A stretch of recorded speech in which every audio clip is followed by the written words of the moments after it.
And can I ask you just then, in terms of the border preparations and customs preparations in the event of no deal? Obviously, tariffs apply in the event of no deal. What are your current planning? What's your current planning for dealing with that in terms of customs checks and tariffs?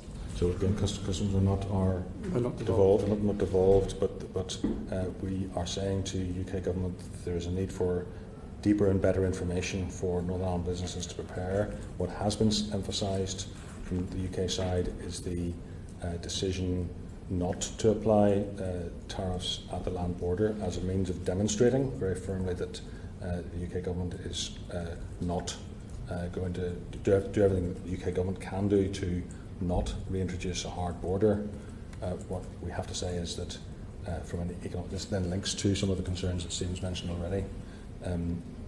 If there is no deal, then there is a hard economic border immediately, because the EU acquis will apply south of the border, and all trade going there has to either comply or be illegal, and it only can comply if the Irish government establish the means by which the checks and compliance can be assured. Now, whether that's done at the physical border, everyone says no, and that's not a practical or real world proposition because of the consequences that would rule out immediately.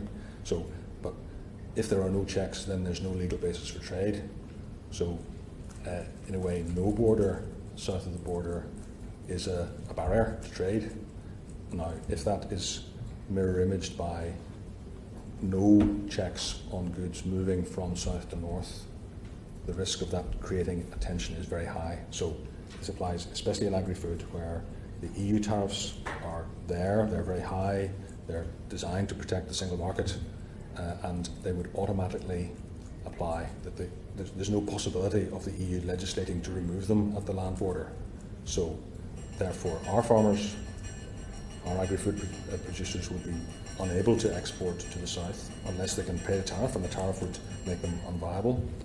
And then in the other direction, goods would be moving from south to north.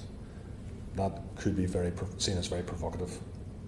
So do you have... That's a particular potential root cause of some of the security assessments that have been done. So are you involved in the drawing up the arrangements for tariffs and customs checks for goods coming from the Republic of Ireland into Northern Ireland? We've no role in that. We were involved in the deliberations on that policy before it was adopted, and then it was announced on the 13th of March.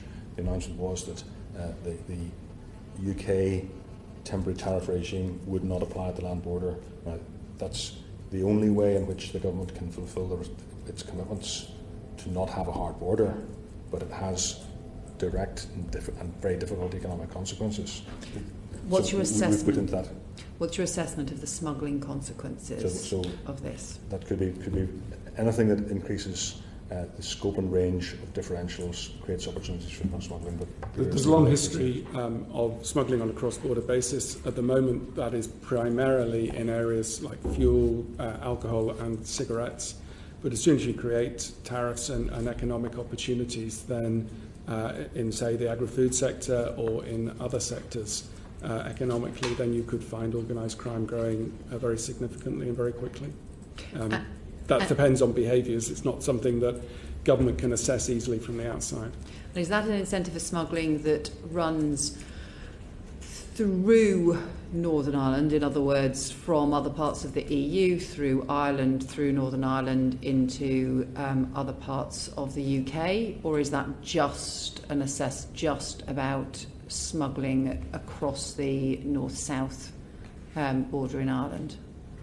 It's probably most intense on a north-south basis, but there are certainly risks more widely depending on what arrangements, and there are already some checking arrangements in place at the North Channel. So I think people will adjust. If doors are open, people will go through them. So I think the UK policy is known and acknowledged to be temporary, not sustainable, because if it lasted a long time, then the criminals would adapt and new routes would be exploited. So what is absolutely essential is that there is work towards an agreement with the EU and with the Irish government to establish something that is sustainable. And that takes you into the whole question of how the border works fully and properly on an agreed basis. The essence of the status quo is something that has agreement. It's supported by the Good Friday Agreement.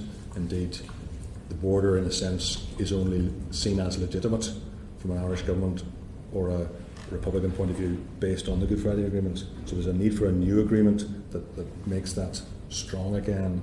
If we end up in no deal, then that's a divisive thing in political and constitutional terms, and there's a need for something practical that is worked out and agreed as soon as possible after exit.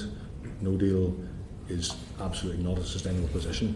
So I can see that there's all of these political challenges, but I'm actually also interested in just the technicalities, just actually what is possible in the event of no deal. I mean, if you had, I don't know, something like sugar, where there'll be tariffs from French sugar coming into Yorkshire, is there going to be an incentive under this system to take it via Dublin, via Belfast through? So what HMRC have said is that if people change their business model and adapt to deliberately exploit the openness of the land border, the tariff would be payable. Now, what the question that begs is how and where might that be enforced? And I haven't heard any sustainable answer to that question, which is why I think the recognition from all in HMRC and the wider government system is that the model they've announced is not sustainable.